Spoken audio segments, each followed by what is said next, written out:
জয় শিবধাম, জয় গুরু পীরানন্দের জয়। আবার নতুন একটি ভিডিও নিয়ে আপনাদের সামনে চলে এলাম, যেটি হচ্ছে বেলপাতার নিয়মবিধি সম্বন্ধে আমি আরও একবার আপনাদের সঙ্গে পুরো বিষয় ডিটেলস শেয়ার করে দেব এবং কোন শিবলিঙ্গে আপনি বেলপাতা রেখে বেলপাতার বিধিটি করবেন সেই বিষয়েও আমি বলে দেব।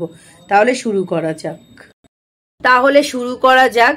প্রথমেই যেটি বলবো যে কোন শিবলিঙ্গের মধ্যে আমরা এই বেলপাতার বিধিটি করব।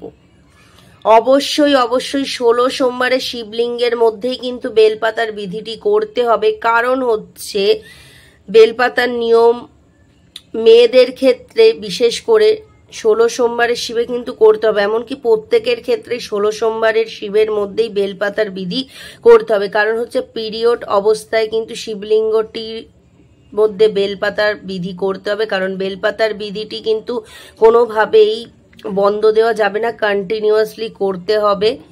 তো সেই জন্যই বলা হয়েছে যে শরীর খারাপ অবস্থায়ও কিন্তু ছুঁয়ে করতে হবে। তার জন্য নিত্য শিবে ভুলেও নয়, 16 সোমবারের শিবটিকেই কিন্তু করা যাবে, কারণ এটি হচ্ছে আদেশ। তাছাড়া বেলপাতার বিধিটি কিন্তু অবশ্যই গুরুদেবের আদেশ অনুযায়ী করতে হবে। গুরুদেব আদেশ দিলেই তবে কিন্তু বেলপাতার বিধিটি আপনারা করতে পারবেন। এবার প্রথম থেকে শুরু করা যাক। আপনারা 16 সোমবারের শিবের মধ্যে যখন জল ঢেলে নিলেন, বাবার মাথায় যে জল ঢালেন, জল ঢালার পরে কিন্তু আপনারা সেই জলটিকে একটি পাত্রের মধ্যে রেখে দিয়ে সেই পাত্রটি 3 ঘন্টা অবধি জলটি কিন্তু সেই পাত্রে 3 ঘন্টা থাকবে। 3 ঘন্টা পরে কিন্তু যার সমস্যা রয়েছে, যে ব্যক্তির উদ্দেশ্যে এই বিধিটি করতে বলা হয়েছে, সেই ব্যক্তিকে কিন্তু খাইয়ে দিতে হবে। যদি আপনার নিজের উদ্দেশ্যে বলা হয় তাহলে নিজেকে, যদি আপনার পরিবারের কোনো সদস্যের উদ্দেশ্যে গুরুদেব আদেশ দিয়ে থাকে তাহলে তাকে এই বিধিটি করাতে হবে। 3 ঘন্টা অবধি রাখার পর এই জলটি কিন্তু খাইয়ে দিতে হবে। এবার আমরা জলটি ঢেলে তো রেখে দিলাম একটা সাইডে বা ঠাকুরের সামনে রেখে দিলাম। তারপরে আমরা কি করব? তারপরে কিন্তু 9টি নিখুঁত বেলপাতা নিতে হবে। সেই নিখুঁত বেলপাতাগুলি অবশ্যই 9টি নিতে হবে এবং 9 বার কিন্তু অ্যান্টি ক্লকওয়াইজ। প্রথমে যখন আপনারা করছেন পুজো, যখন সকালের টাইমে যে পুজো করছেন বা যে টাইমে আপনারা পুজো করেন সকালে নিত্য পুজো, সেই টাইমের কথা কিন্তু বলা হচ্ছে, সেটা হচ্ছে প্রথমে। কারণ এই বিধিটি 2 বার করতে হবে, তাই জন্যই বললাম প্রথমে কিন্তু অবশ্যই 9টি বেলপাতা নেবেন। নিখুঁত বেলপাতা 9টি নিয়ে 9 বার যে ব্যক্তির সমস্যা রয়েছে সেই ব্যক্তির মাথায় কিন্তু ঘোরাতে হবে। এবার ঘোরানোর একটা পদ্ধতি রয়েছে, সেটা হচ্ছে অ্যান্টি ক্লকওয়াইজ ঘোরাতে হবে। অ্যান্টি ক্লকওয়াইজ বলতে অনেকেই বুঝতে পারে না, যেটি হচ্ছে ঘড়ির কাঁটা যেদিকে ঘুরছে তার বিপরীতমুখী। বারবার বলে দিচ্ছি, ঘড়ির কাঁটা যদি দেখছেন ডান দিকে ঘুরছে তাহলে বিপরীতমুখী হবে বাঁ দিক, আর ঘড়ির কাঁটা যদি দেখছেন বাঁ দিকে ঘুরছে তাহলে তার বিপরীতমুখী হবে ডান দিক। এটা আমি একটা এক্সাম্পল দেওয়ার জন্য বুঝিয়ে দিলাম যাতে সবাই ভালোভাবে বুঝতে পারে। মানে বিপরীত দিকে কিন্তু ঘোরাতে হবে ঘড়ির কাঁটার অ্যান্টি ক্লকওয়াইজ, কিন্তু অ্যান্টি ক্লক বলতে বিপরীতমুখী। তাহলে বোঝানো গেল। তাহলে বিপরীতমুখী করে কিন্তু আমাদেরকে এই বেলপাতা অ্যান্টি ক্লকওয়াইজ 9 বার যে ব্যক্তির সমস্যা রয়েছে তার মাথায় ঘোরাতে হবে। মহামন্ত্র শিবধাম প্রার্থনা বলতে বলতে, এটা কিন্তু অবশ্যই মানসিকভাবে বলবেন এবং মনের কথা বলতে বলতে 9 বার কিন্তু সেই সমস্যা যার রয়েছে সেই ব্যক্তির মাথায় ঘুরিয়ে দেবেন 9 বার। 9 বার ঘোরানোর পরে কি করবেন? সেই 9 বার ঘোরানোর পর 16 সোমবারের যে শিবলিঙ্গটি রয়েছে সেই শিবলিঙ্গের মাথায় কিন্তু 9টি বেলপাতা রেখে দিতে হবে। তারপরে আমাদেরকে 3টি ধূপকাঠি কিন্তু অবশ্যই জ্বালতে হবে এবং তার সাথে একটি মোমবাতি জেলে মনের কথা বলে বাবার সামনে ধূপকাঠি মোমবাতি জেলে রেখে দিতে হবে। আর হচ্ছে বেলপাতাটি বাবার মাথায় রেখে দিতে হবে। তারপর সন্ধ্যের টাইমে যখন আপনারা ধরুন সন্ধ্যে 6টা থেকে 7টার মধ্যে যে অখণ্ডজ দীপদান বা যে বিধিটা করছেন 3টে ধূপকাঠি, সেই সন্ধ্যের টাইমে কিংবা যারা এই বিধিটি ধরুন মানে একবার সকালে করার পর বাড়িতে ফিরে যদি 6টা থেকে 7টার মধ্যে না পারেন তাহলে যে টাইমে বাড়িতে ফিরবেন সেই টাইমে ফেরার পরে কিন্তু বিধিটি করতে হবে। আর যারা ভীষণই শারীরিক অসুস্থ রয়েছে, যারা একদমই উঠতে পারছে না বা নানা রকম প্রবলেম রয়েছে, যেটা গুরুদেব বলে রয়েছে, শারীরিক দিক থেকে পুরোই একদম সমস্যা রয়েছে, তাদের জন্য অবশ্যই সন্ধ্যে 6টা থেকে 7টার মধ্যে করাটা ভালো হবে। আর যদি সেই টাইমে যদি কেউ করে দেয়, কারোর মাধ্যমে করানো হয়, ধরুন মা যদি ছেলেকে করে, কিংবা ফ্যামিলি যদি এক সদস্য আর এক সদস্যের জন্য এই বিধিটি করে, তাহলে সে যে টাইমে ফিরবে সেই টাইমেই কিন্তু এসে মাত্র কিন্তু বিধিটি করতে হবে। যদি বাড়িতে থাকা হয় তাহলে 6টা থেকে 7টার মধ্যে বিধিটি পালন করবেন। এবার বলবো যে যখন আপনারা সন্ধেবেলা বিধিটি করতে যাবেন তখন কিভাবে করবেন। তখন কিন্তু অবশ্যই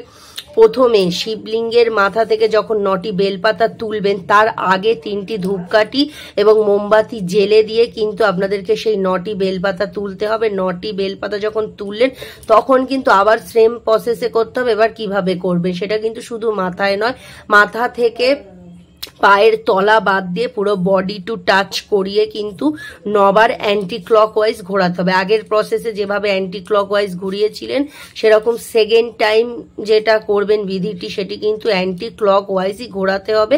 তখন কিন্তু মাথা থেকে পুরো বডি টু টাচ করিয়ে পায়ের তলাটা বাদ দিয়ে কিন্তু পুরো বডিতে টাচ করিয়ে অ্যান্টি ক্লকওয়াইজ বেলপাতাটি 9বার কিন্তু ঘোরাতে হবে। শিবধাম প্রার্থনা মহামন্ত্র এবং মনের কথা বলে বাবার কাছে প্রার্থনা করে এই বিধিটি করতে হবে। এবার যখন আপনাদের সেকেন্ড বার এইভাবে 9বার হয়ে যাবার পর, 9বার ঘোরানোর পর, সেই 9বার ঘোরানোর পরে কিন্তু অবশ্যই সেই বেলপাতাগুলি একটি থলে বা প্লাস্টিকের মধ্যে কিন্তু আপনারা জমিয়ে রেখে দিবেন। এরকম 21 দিন অবধি যখন আপনারা বেলপাতার বিধিটি করছেন, 21 দিন অবধি বেলপাতাগুলি কিন্তু জমিয়ে রেখে দেবেন। 22 দিনের মাথায় কিন্তু কোনো বট বা অশ্বত্থ গাছের নিচে কিন্তু সেই বেলপাতাটি সেই প্লাস্টিক বা থলে সমেত রেখে আসবেন এবং পেছন ঘুরে তাকাবেন না। যদি শ্মশানের কোনো বট বা অশ্বত্থ গাছ হয় তাহলে তো ভালো, যদি কাছাকাছি শ্মশান থাকে সেখানকার বট অশ্বত্থ গাছে রেখে আসবেন, পেছন ঘুরে তাকাবেন না। তাছাড়া যেটি লেখা রয়েছে 100 বছরের পুরনো বট গাছ যদি হয় তাহলে তো খুবই ভালো। বিশেষ করে বট এবং অশ্বত্থ গাছের নিচেই কিন্তু রেখে আসতে হবে, পেছন ঘুরে তাকাবেন না।